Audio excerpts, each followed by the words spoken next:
liboke ebeli totala na bino azaka liboko moko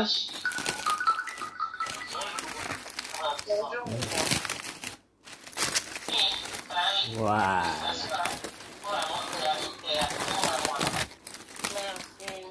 Ok yango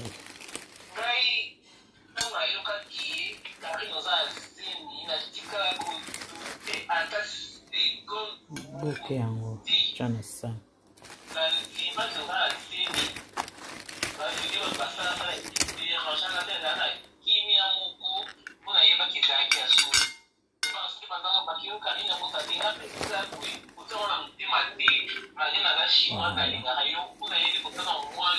supu yango boke na ebeli avu bon appétit na kwanga.